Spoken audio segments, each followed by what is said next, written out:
What's up, y'all? You want to go check out the motorcycle? I'm going to be doing some stuff today.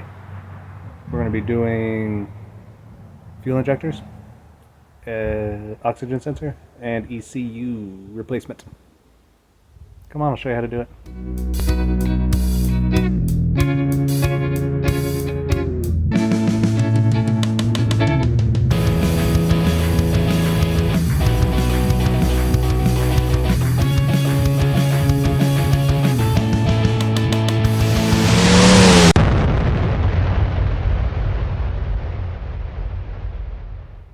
Alright everybody, I've got it strapped down. I'm going to be working on getting this thing running a little better. This is a project that's been going on for a little bit, and I've been getting some help from Jamie out in Virginia. So what I've got to do today is I've got to get the fuel injectors in, the new ECU in, and the new oxygen sensor, and see if we can make it run right. It runs okay right now, the idle's correct. It stalls when I come to a stop. If I'm coming downhill in fourth gear and I just pull in the clutch, it'll just die, like it's getting too much fuel. I pulled the fuel injectors on this before, I don't really like them. So I'm just going to go ahead and replace them. I'm getting a weird reading from the oxygen sensor, so let's replace that too. It's a cheap part. The new ECU is not a cheap part, but Jamie has gone through it. We're pretty sure the ECU is all good. So what we're thinking happened is somebody through the years altered this motorcycle mechanically so it would run the way they wanted it to instead of reprogramming the ECU. Kind of an old school way of doing it, so we're going to try to correct that issue, and once I have everything in there that's new that I know could be a problem, then what we're going to do is we're going to be able to dial in and really hone what that problem is. I also have a loaner throttle body that I've got to get back to him in case these things don't straighten it out. We'll keep moving down the line until we find what's causing this problem. So come with me and we will fix it. In theory. All right, we're going to start by opening the battery case, disconnecting the battery. Just one screw right there. And we're going to remove the seats. And starts with one back here. And there's going to be two under here. Very simple, easy procedure. And I also like to jack up the motorcycle 4 or 5 inches or so. It's going to make taking the ECU in and out a whole lot easier. I try to work on my motorcycle like it's on the side of the road, because you never know when you're going to be there, and I want to be able to handle the situation if and when it arises. So you're going to see me doing some things, and I'll show you the correct way to do it if you are in a garage. But if you're not, and you're on the side of the road like I am sometimes, we're going to do this the side of the roadways. So with that being said, one of the things you can really do is you can loosen up your axle nut and slide the axle backwards, loosening the belt, removing the belt, and it will make your life a whole lot easier. The ECU is back there under that plastic guard you see behind the exhaust pipes with the 2 bolts at the bottom there. There's 2 more bolts up at top. And we're also going to remove this timing, or this drive belt cover, the lower. All necessary to get that cover off. And it is kind of a pain, so I'll kind of go over how I'm going to do that. But we're going to start by removing those things. On this side here, there's just one screw right here that we got to remove. And then there's one underneath the frame. And the second one will be right behind the frame, right back here, and it's a 1/2 inch wrench. You only have to loosen it up because it just slides over, or slides under this bolt here. And with this, all you really have to do is scoot it back, so we can get that full cover there. So now we've removed the seats. We have the one bolt back here. These two bolts, both Allen wrenches. We remove the battery cover. I'm going to disconnect the negative battery, and then we'll go ahead and start to remove the ECU. All right, just to give you a look, I find the easiest way is to just go from underneath the bike the whole time. You got to kind of do some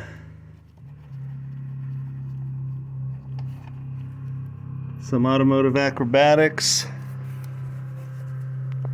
to get the screwdriver into each and every one of these, but once you get them in there, I find it is easiest from the bottom. So I'll get the camera right there. Now, one thing I want to show you with this is up at top here, you can see this is the top part of that plastic piece. And it's got a notch that you've got to try to work around the belt. So that's what I mean about taking it off, loosening the wheel up. It makes it a whole lot easier when you're trying to get this off here. But you can actually twist the belt, get it out. Again, I'm trying to do this as if I were on the road. I know lifting it is also not a part of the deal, but you can get it out without lifting it, but I am going to cheat a little. So forgive me for that, or don't, whatever. Alright guys, so there's the cover. I'll show you that notch there. Yeah, if you just give the belt a twist, it comes right off. Now what we have here is the ECU. We've got these two connectors on the side, and what you're going to do is you're going to push this little pin in, and then this is going to come down. Try to do it one-handed, but I may have to put you down for a minute. So now at your back, I'll show you. So you push that pin down, and this will start to rock forward, and then you just push it all the way, and it'll pop the whole thing, and you'll be able to remove the ECU without any damage. Now with this one, it's kind of tough, but right back here you've got an Allen screw, and then you've got one down here as well, and on this side is a little tab that it'll slide into. These two make it pretty difficult, and they'll fight you the whole way, so just be patient and get some good music, and it'll be over soon. Alright guys, so here are this is the new ECU that I got from Atlantic Excelsior-Henderson, and this is the original in theory. It's got number 593 written on it, and I'm not sure if someone, had something in the past to try to fix it, or what this means. If this means anything to anybody, reach out to me. Just out of curiosity, I'd like to know where everything's been and what's been going on. But at some point in time, someone put number 593, which is the number of motorcycle that I have, on here. So I'm assuming that I don't think that came from the factory that way, but I'm not sure. This is the new one I just got from Atlantic. So we're going to go ahead and install that. It's been proven good. So the only thing you really have to do is, after you get it off, you have to remove the little vent tube and make sure to put that on for the barometric pressure. And that'll keep water from in theory, getting directly into the computer, but let it breathe. So, alrighty, let's put this back on. Alrighty, so coming underneath the bike, you're gonna see up on the top here, you're gonna see this tab portion, and that's where the back tab of this ECU lies into. Alrighty, now that I have the bolts in, I've got that bolt in, I've got that bolt in, we're going to go ahead and plug these back in, and just be careful to go straight in, try not to bend anything, and then go ahead and push the clips down. Now that we have those plugged back in, the barometric pressure hose put on, and the 2 Allen screws put in, I'm going to wait to put the cover on until we get the oxygen sensor and the fuel injectors done, so that way we can test the bike and I can look for any issues while it's still apart. For removal of the oxygen sensor, it's pretty straightforward. A 7/8 wrench, pop it loose, and it comes right out of there. Getting to this, where it plugs in, is going to be a little tougher. We're going to see if we can do that without removing the fake oil cover here, the electronics cover. But I'm going to remove it anyway because I want to inspect the wiring. Alright, this is where this one gets a little tough.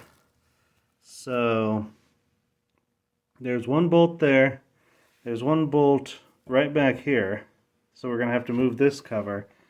And in order to do that, we have to remove this bolt right here, this bolt down here, so you want to see it through here, that bolt down there to loosen this cover up to get to this last bolt, and you're supposed to pull the exhaust system off. So again, the right way would be to take off the cover, which is a hose clamp here, a hose clamp here, and underneath here is a bolt, and then remove the exhaust system, and then this cover will come right off. Again, we're going to pretend like we're on the side of the road, and we are going to we're going to loosen everything up, and we're just going to yank it out of there, and if it gets scratched, that's the life that it chose. So if it didn't want to get scratched, it should have been easier to come off. Alright guys, so I find these are the best tools to get the this cover off here. So I have a combination 1/4 inch drive spinner with a 1/4 inch socket on top, and the 5 30-seconds Allen wrench. And this little 5 30-seconds Allen wrench I got out of this. It's this Milwaukee situation where it stores all the Allen wrenches, and then you use the one you need, or the other one store in the handle. That one's the best for getting in the back. This one's the best for getting the little key in the middle is good for getting this lower one down here. And that long one's for this one back here. But it's kind of a pain in the ass, but it goes pretty smooth once you get it down. Once you get the cover loose, you can get through here, and you can get that bolt for the back cover. And then this will come off. This electric cover here will come off. There's also a bolt back here I forgot to mention. Get that one as well. So I'm going to remove the oil dipstick here.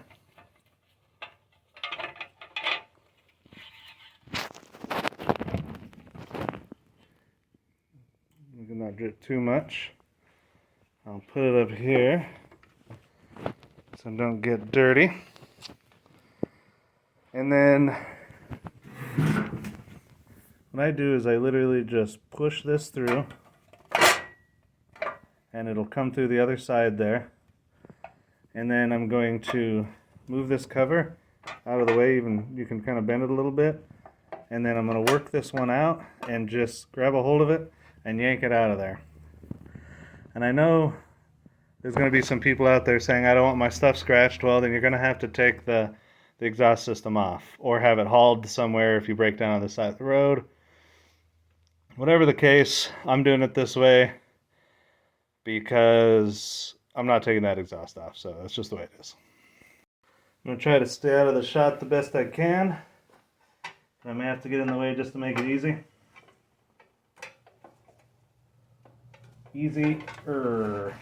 Nothing about this is going to be super easy. So the hose just pops through like that. I kind of just bend this out of the way and you can kind of work this. Or it just kind of pops off. So maybe a little hard to see. Let's see if we can get some light going here. So back here is the kind of the electronics. You've got your oil sensor, or your sensor there, and then your grounding wires. There's your oxygen sensor cable. So I'm going to do some inspection on these wires here and see if I can't find something amiss. Alright everybody, I got the oxygen sensor hooked back up. The wires look good. Oxygen sensor installed. I didn't see anything pinched or messed up back here, so we're just going to move to the next thing. We're going to take off the fuel tank so we can do the fuel injectors.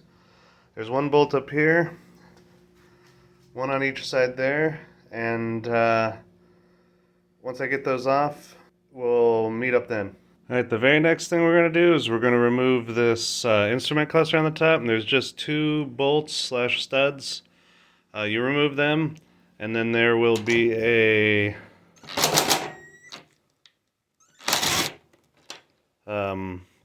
multi-plug underneath. So I'm loosening them up, I'll pull it off.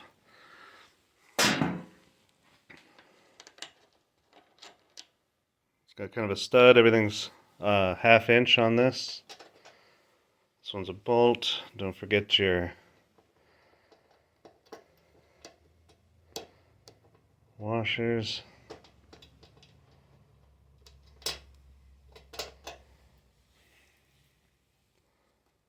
And that'll just loosen right up.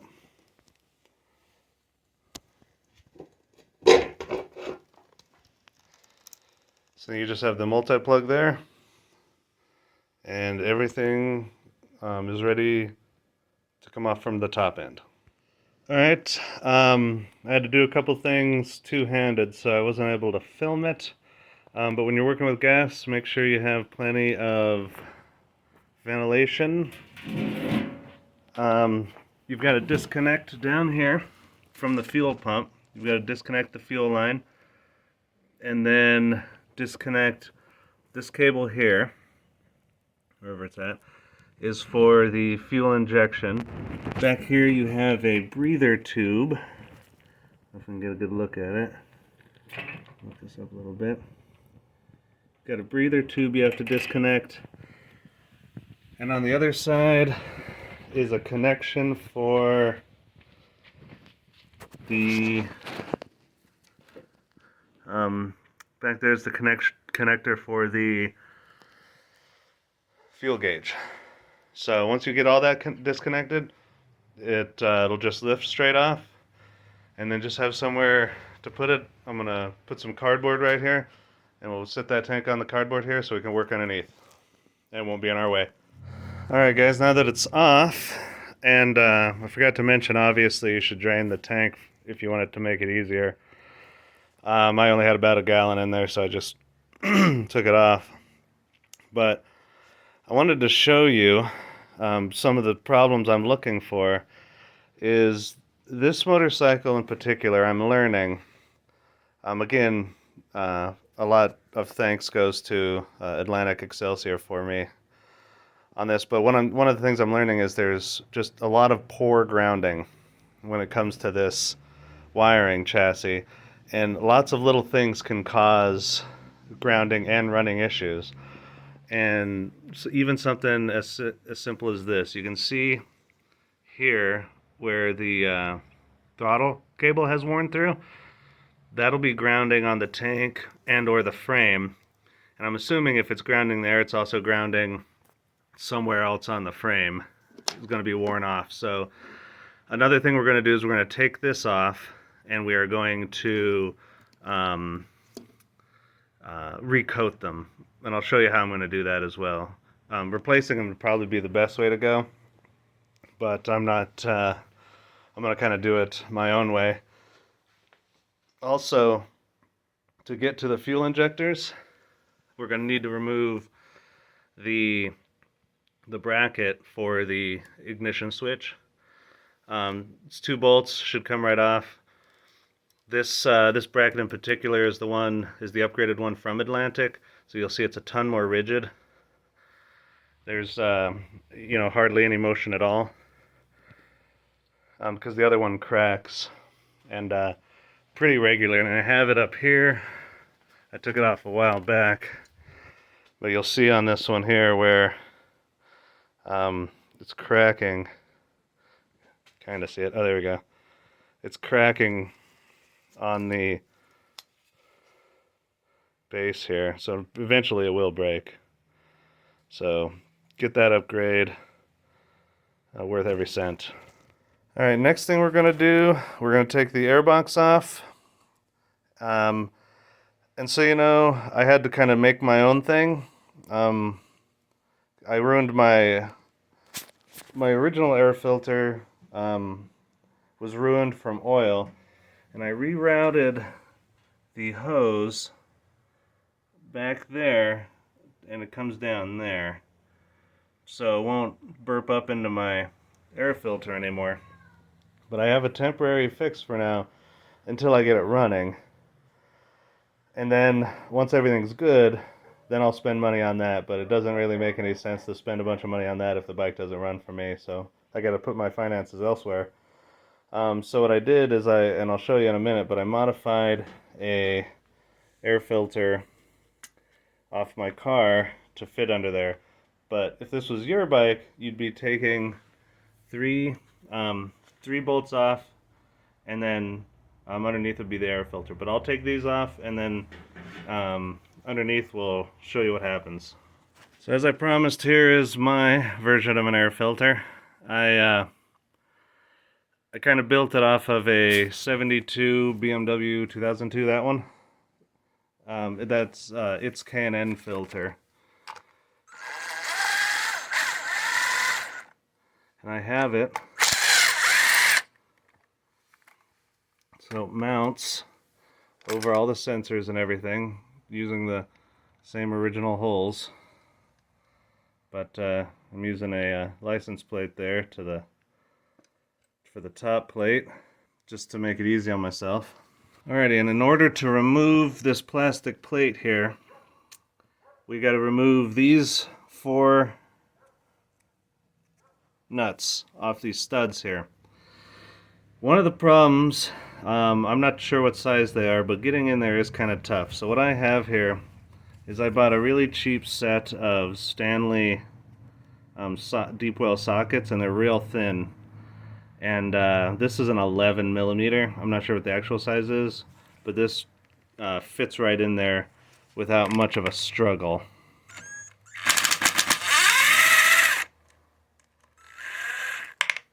To get those bolts off. So I'm going to pull this plastic piece off. On the other side will be a quick connector for the temperature sensor, and then we'll get to taking off this fuel injectors. Alright, I disconnected the sensor for temp sensor, and then I disconnected, this goes down here for the engine, the temp sensor. The other one was the air temp. So I'm going to disconnect this fuel line here, and I'm going to disconnect this bolt here, and everything should, the fuel injectors and the fuel rail should just pop right off. Alright, so there's the fuel rail. The one fuel injector removed. You have to remove these little metal clips off the top there, and make sure to save these little plastic covers. And I'm going to pull this other one off, and then we'll compare the old ones to the new ones. Here's the new fuel injectors versus the old ones. One thing you'll notice is these ones don't look too bad, and it's because I cleaned them. If I find some pictures, I'll include them with the video of how bad they were. They were real bad, and that's why I'm replacing them. Not that I particularly thought they were wrong, but I just didn't trust them. So I wanted to just replace them. So now that I did that, I'm going to lube these up with some silicone-based gasket lubricant just for fuel injectors, and install them back into the throttle body. And it takes a lot of pressure to, to get these in there, but as long as you lubricate them, it shouldn't be too bad. Now that we've snapped the throttle body back on, it is kind of a trick, but you just kind of get it in there and just kind of moving it around until it seats itself properly. Then we're going to hook up the gas line. We're going to hook up the two connectors. We're going to hook up the engine temperature sensor. And then we're going to reinstall the gas tank. So I took off the throttle cables, which had some grounding happening. And one of the things I did was I used this liquid electrical tape and gave them 3 different coats, let them dry for 24 hours before reinstalling them. And again, like I said, the wiring harness on this motorcycle is, the grounding is bad enough to where you're going to, even with the throttle cables, can ground it out enough to get the computer to confuse it. So, yeah, so just took that off there. I'm going to reroute them right now, hook them back up to the throttle body, and we're going to start putting this bike back together today. Okay, got the cables reinstalled. I was going to try to show you guys this, but I couldn't do it, obviously one-handed. I could get the tripod right. But inside here are these little brass things that kind of sit on top of the throttle cables. And those are just a big pain in the ass, so you just kind of got to play with them a little bit to get them on there. But we're going to reassemble it now.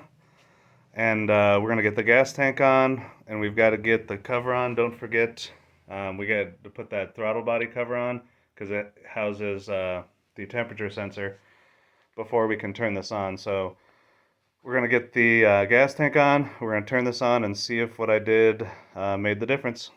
Alright, got the tank on. Remember, before you put the tank on, you've got to reinstall your ignition switch.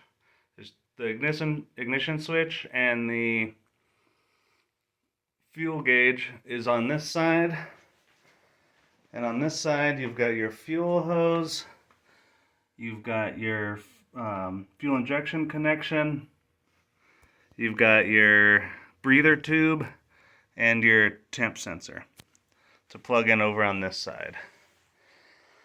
Next I'm going to put on these 2 side covers, and remember again, this cover here was hard to get off, so it's going to kind of be hard to get on again. But again, I'm going to do it like that because side of the road situation. And yeah, I'll let you know when they're back on, and we'll start this thing up and see if we did it. Alright, I got the everything back together. Got the covers on. Really, the only thing it's missing is the back cover, the air cleaner, and the seats.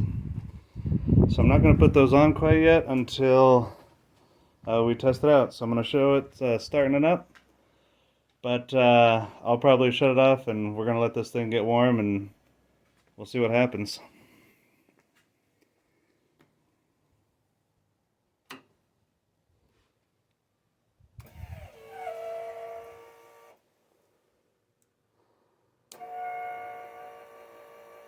prime the pump a couple times.